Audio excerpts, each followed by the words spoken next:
Welcome back. This is the second part of the Scratch baseball tutorial where we're going to get a little bit more advanced. So in the first section, just basically what we did, we created a program that would make the cat sprite run the bases and change direction at the corners so that he would be facing the right direction. We also added another set of commands that are going to make it alternate costumes so that it gives the appearance that the cat is actually running, that the legs look like they're moving as it's moving around the bases, so that it gives that appearance of motion. So we're going to add to that a little bit, because right now what our program does is once we start it, we click the green flag and the cat moves continuously around the bases. When he gets back to home plate, he just continues running, and it just loops over and over again because we have our forever control on. So it's going to just keep doing this until we actually go in and tell it to stop. So what we're going to do this time is we're going to look and see, well, what could we do differently if we wanted the cat to hit just a single or a double or a triple or even a home run? How could we program that so that it would just do that instead of running continuously? So we're actually going to get rid of some of our programming here. We're going to start over with a new set.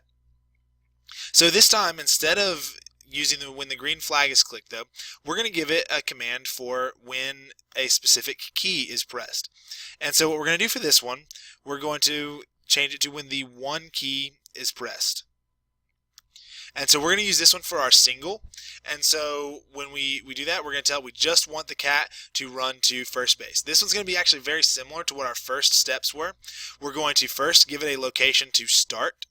So we're going to have it when that key is pressed, when the one key is pressed, we're going to have it go to this location. Again, remember that we placed the sprite where we wanted it to go to, and then that way it changed our values automatically so that it saves us some time from trying to figure out exactly where we want them based on where the center point of the sprite is.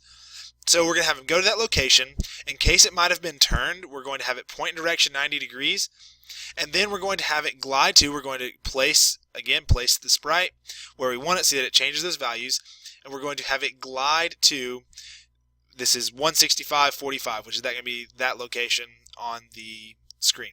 So right now it's in this motion because when we paused the last one, he was in this costume. So if we wanted it to go to a specific costume, we could look and see that, well, the one with his legs up is costume 2, with his legs straight forward, that's costume 1. We could also add a look in that says switch to, when we press the 1, switch to costume 1.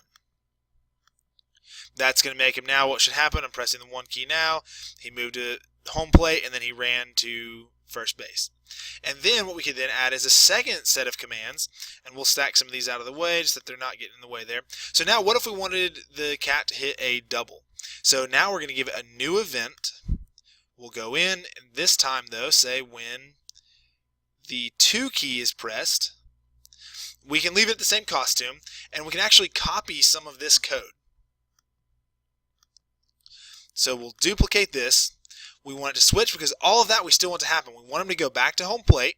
We want him to run to first base, and then this is where we want to add the new. So just to copy, I just right-clicked on the highest up piece of code that I wanted to copy, and then it copied it from everything from there down is what actually attached.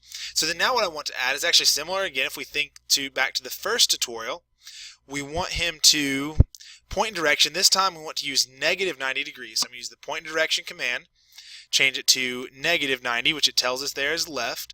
And then now I'm going to figure out, again, my location. All right, that looks good where I want him right there. So we'll say we'll move up just a little bit so you can still see the base. So we're going to have him glide to this location. And so we would change him to, he'll switch to left because we've got that. So now I'm going to press the 2 key. So again, he jumped down to home plate. He ran to first base. Then it ran up to second base here. And so now if we wanted to add a third option, so a triple, and we can kind of stack some of these up just that are getting out of the way, we will add an event. And again, you see this is just repetitive. We can copy this section again, drop it there. I guess I could have actually copied the command as well and then just switched it, but since I already had the new event added, I don't have to. So when a 3 is pressed, this is going to be for a triple. So everything up to here is going to be the same.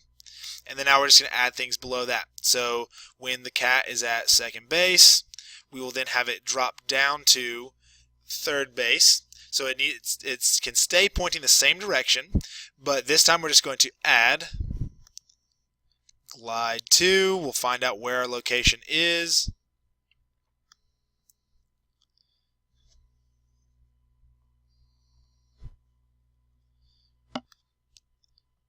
And then drop our third option in there. So now let's try that when the 3 key is pressed. Boom, he switched directions, he comes back across, and then he stops there. So now for a home run, just like it has been before, we are going to do much of the same thing. We're going to duplicate this section of code. And so we'll use a 4 for a home run, since he's getting to 4 bases. All of the same information's there. And then now we're just going to add another turn. So we're going to have him point in a direction. This time 90 degrees. We'll leave it like that because we want him to point and face back to the right. And then we'll have the cat glide to home plate. So we'll find out what those values are, attach that there. And then since he scored a home run, we will then add something a little bit different in here. Get all of our parts stacked up.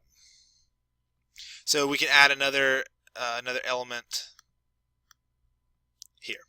So when he gets to the home run, we can then now add in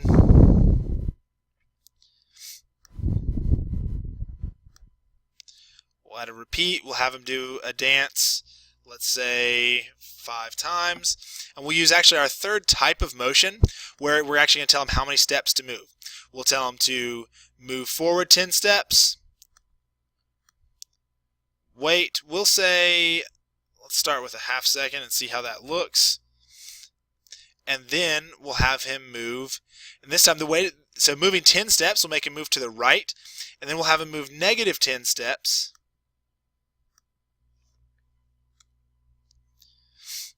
To that direction. So what that should do, now we'll see what happens. He goes across. He's going to do this 5 times. And then you can see he's moving back and forth, doing his little dance. We can add that, make that more intricate. And that's what I would encourage you to do and then share those, is make his dance a little bit more intricate. We could add other things. We could make him glide back and forth. We could change this to having him turn around. We could have him turn 15 degrees 25 times, which will make him spin around. And so it's actually it's doing all those quickly, but we could have it do that to where it's making all those changes. So try that out, play around with that, and you can see that we're adding other commands. We still have our programming written to where if the green flag is pressed, he's going to go around. And again, that's the one that's just going to make him go around in a circle. So try that out. Let me know what you think. Thanks.